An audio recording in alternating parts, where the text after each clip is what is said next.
The biting wind whipped through the desolate skeletal trees surrounding St. Teresa's, carrying with it not the scent of pine, but a faint metallic tang that clung to the air. Detective Isabella Izzy Rossi pulled her trench coat tighter, the worn fabric offering little defense against the late November chill. The convent, a gothic behemoth of grey stone and arched windows, loomed against the bruised sky, casting long, distorted shadows that seemed to writhe with unspoken secrets. It had been abandoned for 50 years, a silent testament to a tragedy that had long since faded from public memory, or so most believed. Izzy, a woman etched with the subtle lines of sleepless nights and a mind perpetually dissecting complex puzzles, wasn't most people. The cold case file, thick with dust and half-truths, had landed on her desk 2 weeks ago, a relic from a bygone era that refused to stay buried. 47 nuns, reportedly succumbed to a virulent strain of influenza, had been interred in unmarked graves within the convent grounds. No public funerals, no family notifications, just a hushed burial in the dead of night. The official narrative reeked of convenience, a flimsy curtain drawn over something far more sinister. Her partner, Detective Ben Carter, a man whose pragmatism often bordered on skepticism, shivered beside her. "Still can't believe they're letting us poke around this old place, Izzy. 50 years is a long time for a cold case." His breath plumed in the frigid air, a stark contrast to Izzy's steady, unhurried movements as she surveyed the decaying edifice. "Sometimes, Ben, time just makes the truth fester, not disappear." Her eyes, sharp and intelligent, scanned the intricate carvings above the heavy oak doors, now boarded shut. The silence was unnerving, broken only by the creak of the wind and the crunch of their boots on the gravel path. 47 lives, Ben. 47 women simply vanished from the public record. Influenza, they said. But why the secrecy? Why the unmarked graves? They spent the better part of the afternoon meticulously examining the exterior. The convent was a labyrinth of disrepair. Broken windows stared out like empty eyes, and ivy, thick as a man's arm, clawed its way up the stone walls, reclaiming the structure. Izzy noticed an unusual pattern in the brickwork near the east wing, a section that seemed newer, as if something had been hastily repaired. She ran a gloved hand over the rough surface, a faint tremor running through her. Inside, the air was thick with the scent of decay, damp earth, and something else, something metallic and faintly sweet like old blood. Dust motes danced in the sparse shafts of light that pierced the grimy windows, illuminating the ghosts of a past long gone. The chapel was the most unsettling. The pews were overturned, hymnals lay scattered like fallen leaves, and a large, ornate cross on the altar was strangely askew, as if it had been violently twisted. As Ben photographed the scene, Izzy's gaze was drawn to a faded fresco on the ceiling, barely discernible beneath layers of grime. It depicted a group of robed figures, their faces obscured by shadow, gathered around a central figure. It was a common religious motif, yet something about it felt off. The expressions, even in their faded state, seemed to convey not reverence, but a chilling sense of dread. Later, in what appeared to be the infirmary, they found a stack of rusted medical instruments and several empty vials, but no records of medical treatment for 47 nuns. It was as if they had never been ill. The absence was more telling than any presence. Just as dusk began to bleed across the sky, painting the convent in shades of bruised purple and ominous gray, Izzy stumbled upon a small, hidden compartment behind a loose stone in the library. Inside, nestled amongst cobwebs and dust, was a single leather-bound journal. Its pages, brittle with age, were filled with a delicate cursive script. The first entry, dated 2 months before the reported influenza outbreak, read, "Fear has taken root within these sacred walls. The ritual begins. May God forgive us." A shiver, colder than the November wind, snaked down Izzy's spine. This was no ordinary influenza outbreak. The journal was the first thread in a tangled web, hinting at a secret ritual, a forbidden act. The whispers of St. Teresa's were about to get a lot louder. The mystery was deepening, pulling Izzy further into its cold, silent embrace. If you're enjoying the unfolding mystery of St. Teresa's and the secrets it holds, make sure to subscribe to the channel so you don't miss a single chapter of this gripping story. Remember, this is a fictional story designed for entertainment. The journal became Izzy's obsession. Back at the precinct, under the harsh fluorescent lights of the cold case unit, she meticulously turned each brittle page, the delicate script a faint echo from a terrifying past. The entries were made by a Sister Agnes, her handwriting growing increasingly frantic with each passing week. Agnes detailed a chilling transformation within the Sacred Cross Convent. It wasn't influenza that claimed her sisters, it was something far more insidious, a gradual descent into madness orchestrated by a dominant charismatic figure, Mother Superior Eleanor. Initially, Agnes wrote of an intensified spiritual discipline, an elevation of the soul that began subtly. Longer prayer sessions, stricter fasting, and then a demand for absolute secrecy. The sisters were isolated, their communication with the outside world severed. Families were told they were on a spiritual retreat, a common enough occurrence for convents of that era. But Agnes's entries spoke of an underlying current of fear that soon permeated the very stones of St. Teresa's. Mother Eleanor speaks of a purification, one entry read, dated 3 weeks after the initial spiritual retreat began. She says we must rid ourselves of all earthly attachments, all sinful thoughts. Her eyes burn with a fervor I have never witnessed. Sister Margaret tried to question her and was sent to solitary confinement. We are told it is for her own good, for her salvation. The purification rituals grew more extreme.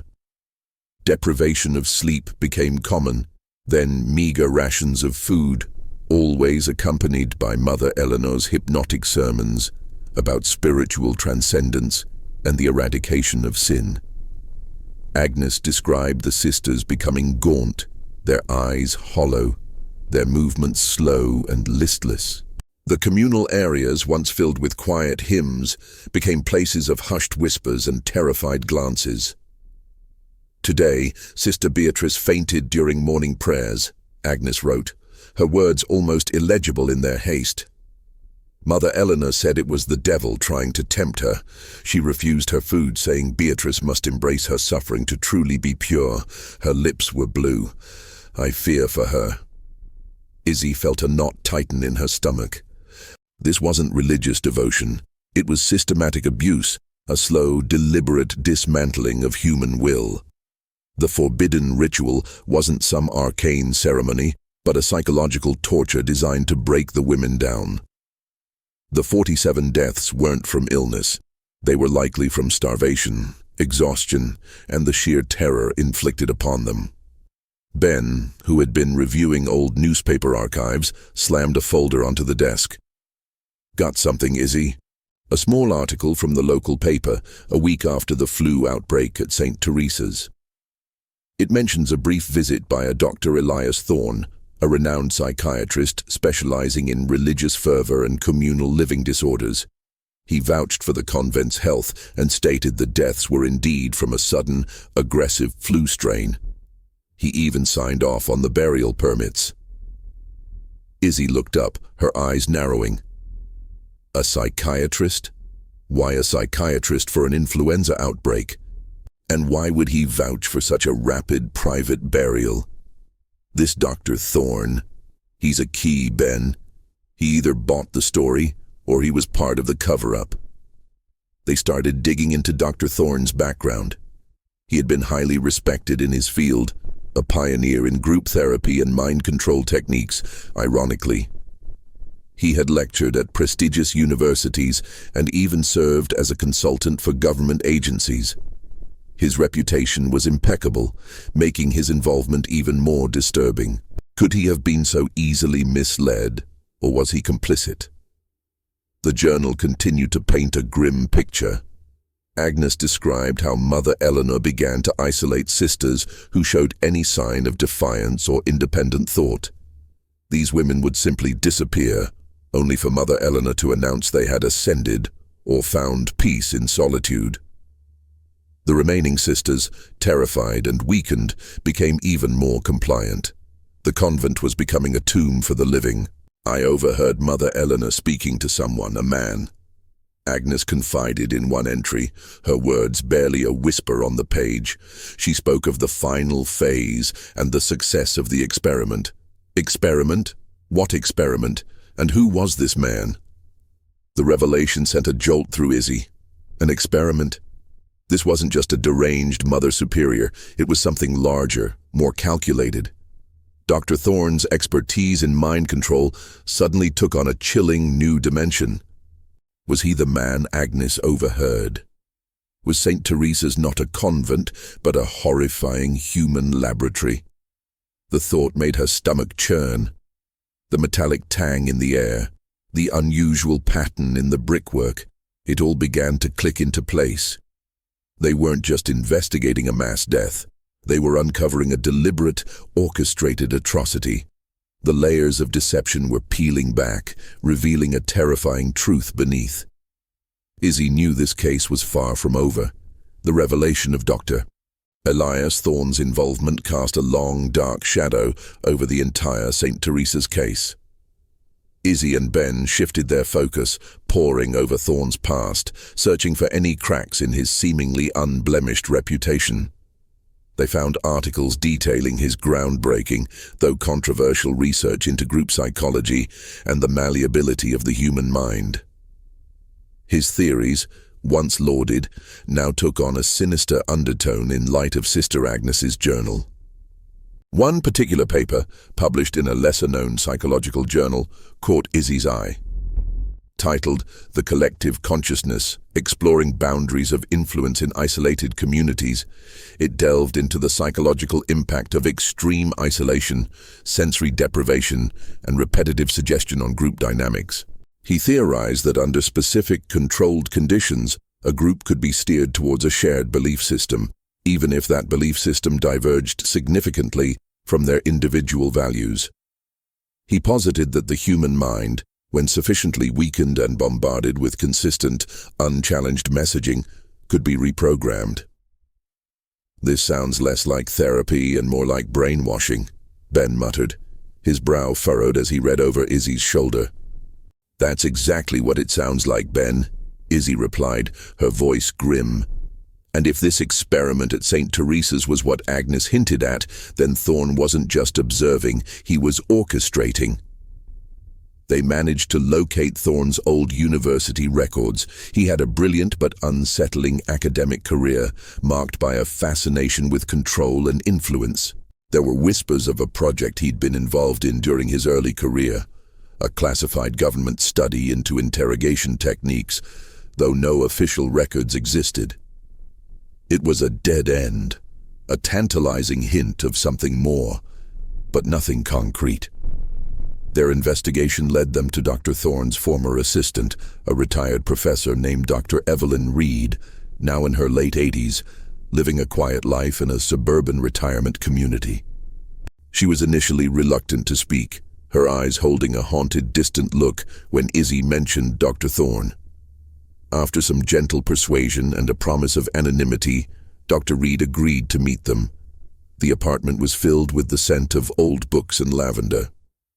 Dr. Reed, a frail woman with sharp, intelligent eyes that had seen too much, served them weak tea. "Elias Thorne," she began, her voice a frail whisper. "He was a genius, a visionary, but he lost his way. He became obsessed with proving his theories, no matter the cost."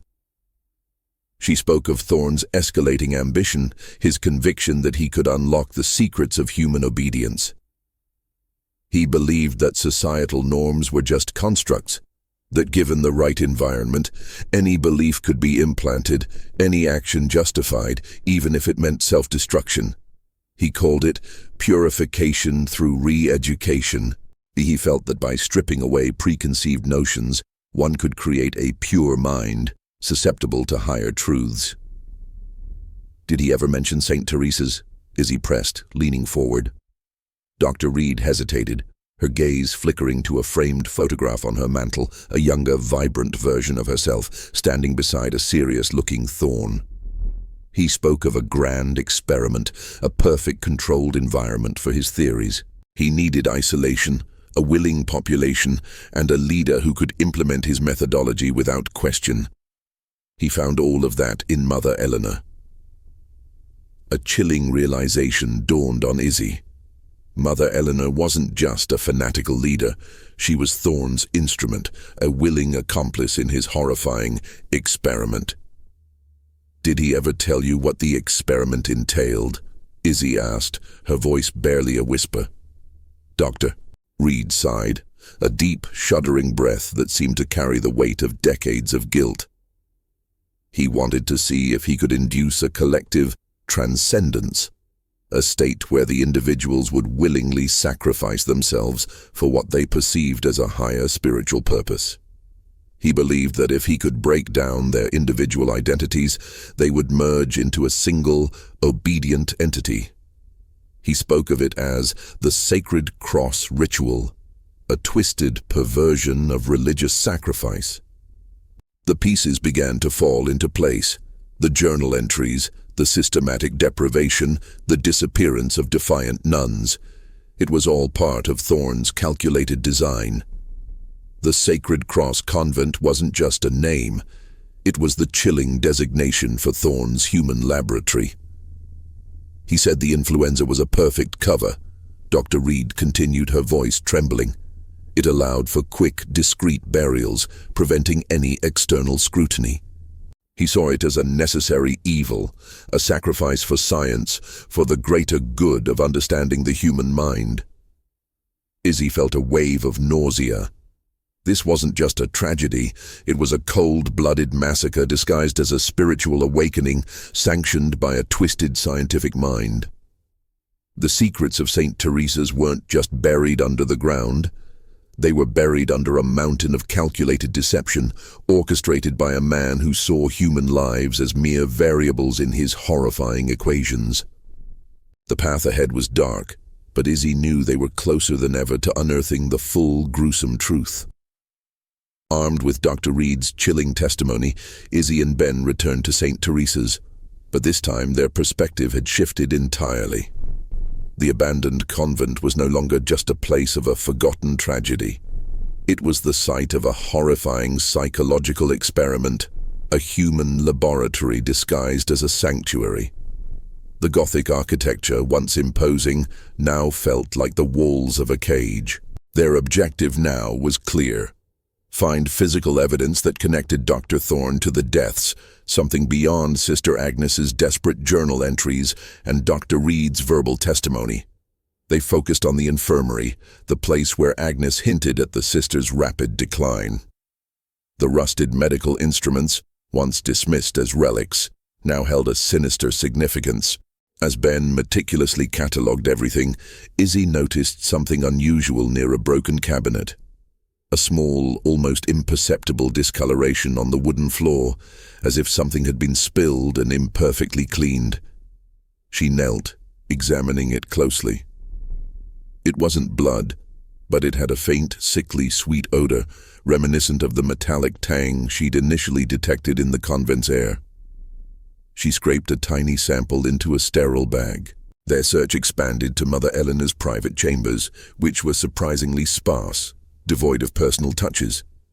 It was here, concealed beneath a loose floorboard, that they found a series of detailed logbooks. These weren't personal diaries, they were clinical, precise records of each nun, detailing their weight loss, their emotional states, their responses to Mother Eleanor's spiritual guidance, and disturbingly, their gradual decline. Each entry concluded with a chillingly detached, condition critical, or cessation of activity. The last entry for each nun was a date, followed by a cross. 47 crosses. Among the logbooks, Izzy also discovered a series of typed letters, bearing the letterhead of a prestigious research institution, the very institution where Dr. Elias Thorne had conducted his early controversial research. The letters were correspondence between Mother Eleanor and Dr. Thorne. They were cold, professional, yet utterly damning.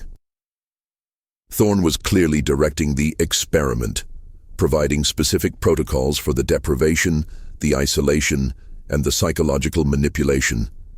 He even suggested specific spiritual exercises designed to accelerate the sisters' mental deterioration, framing them as a path to enlightenment. One letter, dated a week before the reported influenza outbreak, contained specific instructions for the final phase. Thorne wrote, "The subjects are now at their most malleable state. The belief in sacred transcendence should be reinforced daily. The influenza narrative is prepared. The swift, unceremonious burial is crucial for maintaining the integrity of the study. Dr. Thorne will oversee the final disposition of the remains to ensure minimal disruption." The word remains struck Izzy with a visceral jolt. Not bodies, not sisters, but remains. It was a dehumanizing term that spoke volumes about Thorne's utter disregard for human life. He hadn't just experimented on them. He had reduced them to objects, data points in his horrifying quest for knowledge. Ben, his face pale, held up a yellowed photograph he'd found tucked inside one of the logbooks. It was a group photo of the nuns, taken before the retreat. Their faces were vibrant, full of life, a stark contrast to the emaciated figures described in Agnes's journal. Among them, in the back row, was Sister Agnes, her face filled with an earnest, hopeful smile. And right beside her, almost hidden in the shadows, was another nun whose face Izzy recognized, from a missing persons report from a small town in Vermont, filed just a few weeks before the influenza outbreak. Sister Anne-Marie.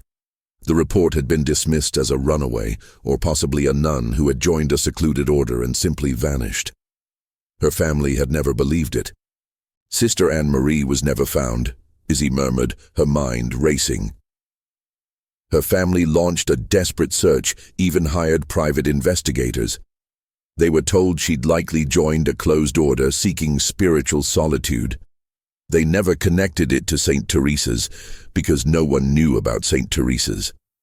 The discovery of Sister Anne-Marie's face in the photograph and the memory of her vanishing from public record added a fresh layer of horror to the case. It wasn't just a hidden tragedy. It was a calculated disappearance, part of Thorne's grand scheme. The 47 nuns hadn't just died. They had been systematically removed from existence, their identities erased. The Sacred Cross Convent wasn't just a site of mass murder, it was a meticulous crime scene, its secrets deliberately buried under layers of official lies and the passage of time. The pursuit of justice for these forgotten women was no longer just a professional duty for Izzy. It was a deeply personal quest. Thank you for joining us on this chilling journey into the past of St. Teresa's. If you're captivated by this mystery and want to see how it all unravels, make sure to hit that subscribe button. Just a reminder that this is a work of fiction, created for your entertainment. The evidence was mounting, piece by chilling piece, painting a portrait of Dr. Elias Thorne, not as a brilliant scientist, but as a meticulous, cold-blooded architect of human suffering. The samples taken from the infirmary floor, upon forensic analysis, revealed trace amounts of potent sedatives and a cocktail of depressants. These substances, in low sustained doses, could explain the gradual weakening, confusion, and lethargy described in Sister Agnes's journal and Mother Eleanor's logbooks. It wasn't just starvation and psychological torment, it was a medically induced state of vulnerability designed to accelerate the transcendence. Izzy and Ben now understood the full scope of Thorne's horrific methods. He had combined psychological manipulation with controlled physiological degradation to break the nuns down completely, making them utterly submissive to Mother Eleanor's will. The sacred cross ritual was nothing more than the final fatal act of this orchestrated dehumanization. Their investigation next led them to the municipal archives, searching for any records related to the land transfer of St. Teresa's.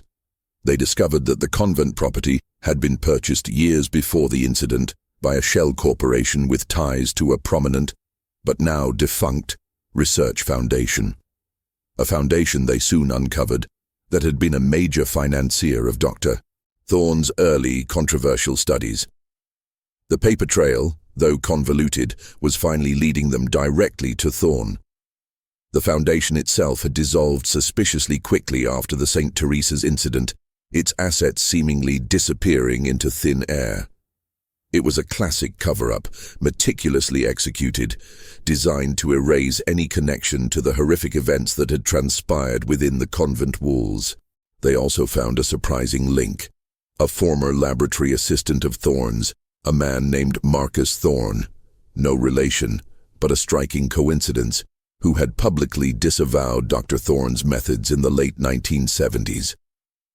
Marcus Thorne had written several scathing articles condemning unethical human experimentation disguised as scientific inquiry. He was now a reclusive but respected ethicist, living in a quiet academic town. Izzy and Ben made the drive, the autumn scenery a stark contrast to the grim purpose of their journey. Marcus Thorne was a gaunt man with a keen intellect and a haunted gaze, his face etched with years of battling the ghosts of the past. He greeted them with a weary politeness. "Elias Thorne," Marcus began, his voice raspy. "He was my mentor once, and then he became something monstrous." Marcus corroborated much of what Dr. Reed had told them, adding a deeper layer of understanding to Elias Thorne's psyche. "He wasn't driven by malice, not in the way a serial killer is," Marcus explained. "He was driven by an unyielding desire for intellectual validation. He truly believed he was unlocking profound truths about human nature, even if it meant sacrificing a few lives. He saw himself as a pioneer, pushing the boundaries of science." "Did he ever speak of a sacred cross convent or a forbidden ritual?" Izzy asked, watching his face closely. Marcus flinched at the names. He had several pet projects, all highly classified, all involving isolated groups. He spoke of one project, a communal living study, where he aimed to refine human consciousness through extreme psychological and physiological conditioning. He believed true transcendence could only be achieved by shedding the ego and individual will, merging into a collective consciousness. He was obsessed with this concept. Marcus revealed that Elias Thorne had even attempted to recruit him for this communal living study, promising groundbreaking discoveries. "I saw the initial protocols, the level of deprivation, the systematic indoctrination. It was horrifying. I refused. I tried to expose him, but his influence was too vast, his connections too deep. He used his scientific reputation as a shield." "Do you know where the bodies were buried?" Ben interjected, his voice low. "The official story was within the convent grounds, but there's no proper cemetery." Marcus paused, a pained expression crossing his face. Elias was meticulous about disposal. He wouldn't have left anything to chance. He had a private land acquisition in the remote reaches of the Arizona desert, a large property with a disused mine shaft. He intended it for the final phase of other similar experiments. He always spoke of deep burial to ensure no future contamination of his findings. The word struck Izzy like a physical blow. Arizona, the vast, empty desert, a disused mineshaft. It was the perfect place to make 47 bodies disappear, a place where no one would ever look. The unmarked graves at St. Teresa's were just a ruse, a diversion. The true burial site, the real resting place of the 47 nuns, was hundreds, if not thousands of miles away, hidden beneath the scorching sands of a forgotten desert. The mystery deepened. transforming from a local tragedy to a cross-country hunt for the truth, revealing the chilling extent of Elias Thorne's calculating genius.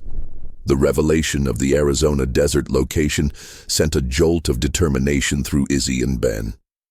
The case had expanded exponentially, shifting from a localized cold case to a cross-country search for a mass grave. The challenge was immense. A vast desert, potentially hundreds of abandoned mine shafts, and a 50-year-old crime meticulously covered up. They immediately initiated a search for property records linked to Elias Thorne or his defunct research foundation in remote areas of Arizona. The legal team at the precinct was initially skeptical, citing the lack of direct evidence, but Izzy's conviction, bolstered by Sister Agnes's journal, Dr. Reed's testimony, and Marcus Thorne's insight, eventually swayed them. After days of sifting through archaic land deeds and dusty county records, they found it. A large, isolated parcel of land in a particularly desolate region of the Sonoran Desert, purchased under a complex series of shell companies, all ultimately traceable back to Elias Thorne's research foundation. The land was marked on old maps as containing the Whispering Cavern Mine, a small, privately owned copper mine that had ceased operations in the late 1960s, precisely around the time of the St. Teresa's incident. The name itself, Whispering Cavern, sent a shiver down Izzy's spine. Were the desert winds truly whispering the names of the lost nuns? The local sheriff's department in Arizona, initially wary of two detectives from the East Coast poking around a half-century-old cold case, became cautiously cooperative once Izzy presented the overwhelming circumstantial evidence and the disturbing details of Thorne's methods. A small team, including a local deputy and a geological expert, was assembled to investigate the mine site. The drive into the Sonoran Desert was brutal. The sun beat down relentlessly, baking the earth and turning the air into a shimmering haze. Cacti stood like silent sentinels, and the landscape stretched, vast and unforgiving, to the horizon. The isolation was profound, a stark reminder of how easy it would be to make something or someone disappear here. When they finally arrived at the coordinates, all that remained of the Whispering Cavern Mine was a dilapidated wooden structure, the remnants of a hoist, and a gaping dark maw in the earth. The mine shaft. A faint, unsettling breeze seemed to emanate from its depths, carrying with it the smell of dry earth and something else, something metallic and strangely familiar. The same scent Izzy had noticed in the infirmary at St. Teresa's. The geological expert, Dr. Ramirez, lowered a powerful light into the shaft. The beam cut through the inky blackness, revealing rock walls and far below, a flat, seemingly undisturbed floor. "Looks like it's been sealed off from below," Dr. Ramirez observed, "probably with some concrete or heavy debris. That's unusual for an abandoned mine." Izzy and Ben exchanged a grim glance. This wasn't just a mine. It was a carefully sealed tomb. Elias Thorne hadn't just buried the nuns. He had buried them deep, ensuring their secret would remain hidden forever. The process of opening the shaft was slow and painstaking, requiring specialized equipment and the expertise of a demolition team. The desert winds picked up, whipping dust into their faces, a relentless reminder of the harsh environment. The suspense was palpable as the heavy concrete cap, reinforced with steel, slowly began to give way. Every creak and groan of the machinery seemed to echo the silent screams of the victims. After hours of intense work, a section of the seal finally crumbled, revealing a new, deeper darkness. A rush of stale, heavy air escaped from the shaft, carrying with it that distinct, metallic odor, now much stronger, undeniable. It was the scent of decades-old decay, a grim testament to the horrors hidden within. Dr. Ramirez lowered a camera on a long pole. The images flickered on a small monitor, a vast cavern, surprisingly spacious. And then, the camera's light illuminated them. Rows upon rows of neatly arranged, almost ritualistically placed wooden boxes. 47 of them, each one small, simple, and devoid of any markings. Izzy felt a cold dread wash over her. They weren't graves, they were containers. The meticulousness, the cold efficiency, the sheer scale of the deception. It was a testament to Elias Thorne's depravity. The search for the missing nuns had ended.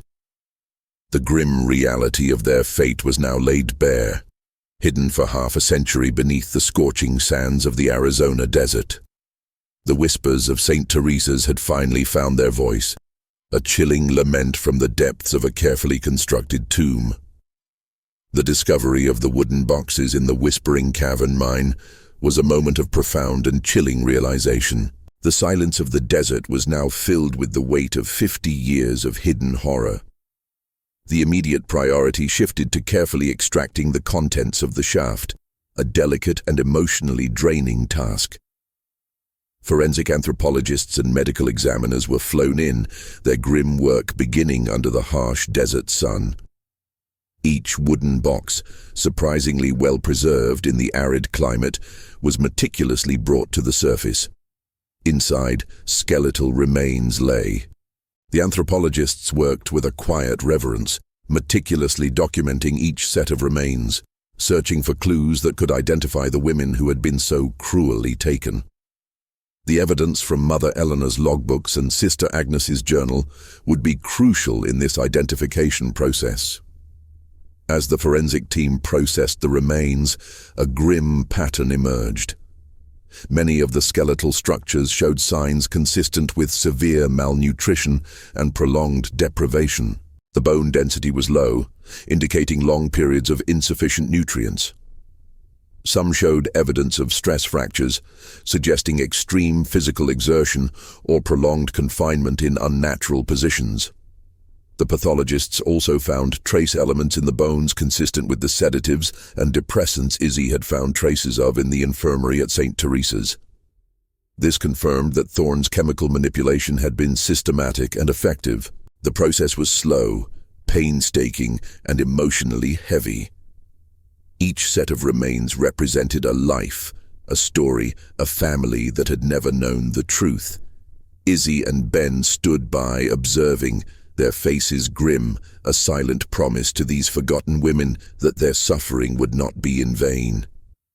The sheer methodical nature of Thorne's crime, the way he had orchestrated the deaths and then concealed them so completely, was truly terrifying. He hadn't just murdered them, he had erased them.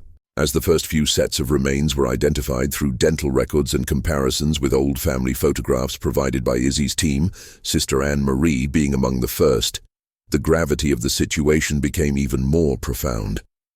These were not just anonymous victims, they were individuals with names, histories, and families who had mourned their unexplained disappearance for decades. The police department began the difficult and heartbreaking task of contacting the surviving family members, preparing them for the devastating truth that was about to shatter their long-held hopes or provide grim closure. Among the items found with the remains were a few small personal effects: a tarnished crucifix, a worn rosary, a tiny embroidered handkerchief. These seemingly insignificant items spoke volumes of the women's faith and the simple lives they led before being ensnared in Thorne's horrifying experiment. Each discovery underscored the human cost of his twisted ambition. The identification of Sister Agnes's remains was particularly poignant for Izzy. Her journal had been the key, the faint voice from the past that had finally led them to this desolate desert tomb. Holding the small, fragile bones, Izzy felt a surge of gratitude for Agnes's courage, her desperate attempt to leave a record of the truth, even as her own life slipped away. The unearthing continued for several days, the sight becoming a macabre tableau under the harsh desert sun. By the end, all 47 boxes had been retrieved. The full scale of the atrocity was now undeniable. Elias Thorne hadn't merely misdiagnosed an illness, he had orchestrated a calculated, systematic mass murder, cloaked in the guise of scientific inquiry and spiritual enlightenment. The forensic evidence, coupled with the journal, The logbooks and the testimonies of Dr. Reed and Marcus Thorne built an unassailable case against Elias Thorne. The forbidden ritual of the Sacred Cross Convent was no mystical incantation. It was a chilling blueprint for human destruction, executed with scientific precision and unfathomable cruelty. The secret of St. Teresa's, buried for half a century, was now fully exposed, its whispers replaced by a loud, undeniable cry for justice. The next step was bringing the architect of these shadows to account. The truth is finally coming to light, but the journey isn't over yet. If you're compelled by this story and want to witness the final chapter of justice, don't forget to subscribe to the channel. This is a work of fiction crafted for your entertainment. With the forensic evidence from the Arizona desert firmly establishing the cause of death for the 47 nuns, coupled with Sister Agnes's journal, Mother Eleanor's logbooks, and the testimonies of Dr. Evelyn Reed and Marcus Thorne, Izzy and Ben had built an ironclad case against Dr. Elias Thorne. The sheer weight of evidence, meticulously collected over weeks of tireless investigation, left no room for doubt. Elias Thorne, now in his late 80s, was living a quiet, secluded life in a lavish estate on the outskirts of a pristine suburban town. He had maintained his respectable facade for decades, his past atrocities buried under layers of professional accolades and a carefully cultivated image of an esteemed, if eccentric, academic. The news of the St. Teresa's cold case being reopened had undoubtedly reached him, but he likely dismissed it as a fleeting media frenzy, confident that his secrets were safe. The arrest warrant was issued, charging Elias Thorne with 47 counts of murder. The local police department, initially hesitant, was now fully committed, shocked by the sheer depravity of the crimes and the audacity of the cover-up. Izzy and Ben led the arrest team, a profound sense of purpose guiding their steps. The day of the arrest was overcast, a fittingly somber sky mirroring the gravity of the moment. Thorne's estate was sprawling, set back from the road by a long, winding driveway. The security gates, however, were no match for a police warrant. As they approached the mansion, a sense of quiet tension hung in the air. Thorne answered the door himself, an elderly man with thinning white hair, impeccably dressed, his eyes still sharp and intelligent despite his advanced age. He showed no surprise, no panic, only a faint, almost imperceptible flicker of recognition in his eyes when he saw Izzy. It was as if he had been expecting them, or perhaps always knew this day would eventually come. "Dr. Thorne," Izzy began, her voice steady, "I'm Detective Izzy Rossi, and this is Detective Ben Carter. We have a warrant for your arrest." Thorne merely nodded, a wry, almost patronizing smile playing on his lips. "For what, Detective? Perhaps for my groundbreaking research into human consciousness?" His voice was calm, controlled, utterly devoid of emotion. It was the voice of a man who believed himself above the law, above morality. "For the murders of 47 nuns at the Sacred Cross Convent, St. Teresa's," Ben stated, his voice firm, leaving no room for ambiguity. Thorne's smile widened slightly, a chilling glint in his eyes. The influenza outbreak. A most unfortunate incident, to be sure. But science often requires difficult sacrifices, Detective. A small price to pay for enlightenment. Wouldn't you agree? His words were a confession, delivered with an arrogance that made Izzy's blood run cold. He truly saw himself as justified, a pioneer sacrificing lives for a greater, intellectual good.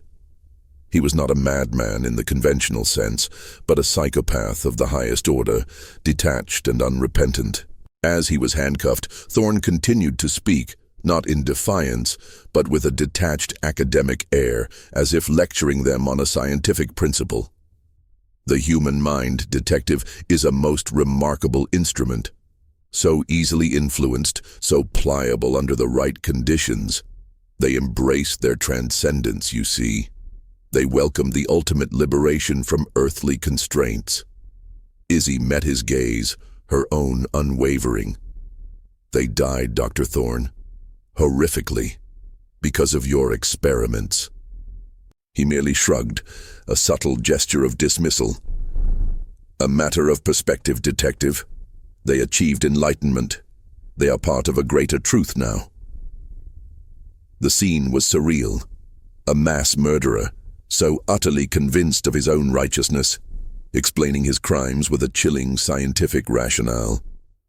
Thorne was taken to the precinct, where he remained calm, answering questions with a disarming candor that further highlighted his twisted perception of reality. He meticulously detailed his methods, his theories, his justification for the sacred cross ritual. He spoke of Mother Eleanor with a hint of professional respect, referring to her as a most effective administrator of the protocols. He showed no remorse, no empathy, only an intellectual satisfaction in the success of his experiment. The news of Thorne's arrest and the discovery of the mass grave in Arizona sent shockwaves across the nation.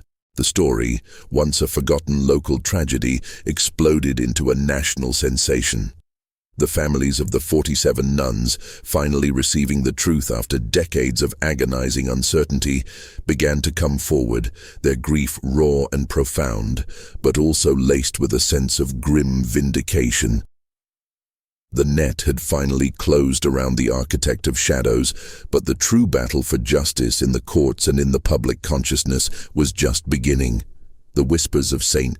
Teresa's had finally become a roar, demanding accountability. The trial of Dr. Elias Thorne became a national spectacle, drawing media attention from around the world. The horror of his crimes, the meticulousness of his cover-up, and his chilling lack of remorse captivated and repulsed the public in equal measure. The prosecution built its case methodically, presenting the evidence like a mosaic of terror, piece by chilling piece. Izzy and Ben were key witnesses, their testimony detailing the discovery of Sister Agnes's journal, Mother Eleanor's logbooks, the harrowing findings in the Arizona desert, and the direct correspondence between Thorne and Mother Eleanor. Izzy, in particular, conveyed the emotional weight of the case, emphasizing the systematic dehumanization of the nuns and the calculated cruelty of Thorne's experiment. The journal entries of Sister Agnes were read aloud in court, her desperate words echoing through the solemn chamber, bringing to life the terror and suffering within St. Teresa's. The logbooks, with their cold, clinical entries detailing the decline of each nun, provided undeniable proof of Thorne's direct involvement and meticulous record-keeping. The forensic anthropologists and pathologists testified to the grim realities unearthed in the desert. The evidence of starvation, deprivation, and the presence of sedatives in the remains. Dr. Evelyn Reed, frail but resolute, delivered a powerful testimony about Thorne's escalating ambition and his dangerous theories. She recounted his obsession with transcendence and his belief that human lives were expendable in the pursuit of his scientific truths. Her words painted a picture of a man consumed by his own intellectual arrogance, utterly devoid of ethical boundaries. Perhaps the most impactful testimony came from Marcus Thorne. His condemnation of Elias, his former mentor, resonated deeply. He spoke of his attempts to expose Elias years ago, his frustration at being dismissed, and his deep regret that he couldn't prevent the tragedy. His voice, filled with a quiet anguish, underscored the long-standing ethical concerns surrounding Elias Thorne's research. The defense, led by a high-profile legal team, attempted to discredit the witnesses and paint Elias Thorne as a brilliant but misunderstood scientist whose theories were simply ahead of their time. They argued that the influenza outbreak was a genuine tragedy, and that Thorne's involvement was merely an attempt to study and understand the psychological effects of mass hysteria and communal grief. They tried to frame Sister Agnes as delusional, Mother Eleanor as a fanatic, and the recovered items as unrelated coincidences. However, their arguments crumbled under the weight of the overwhelming evidence.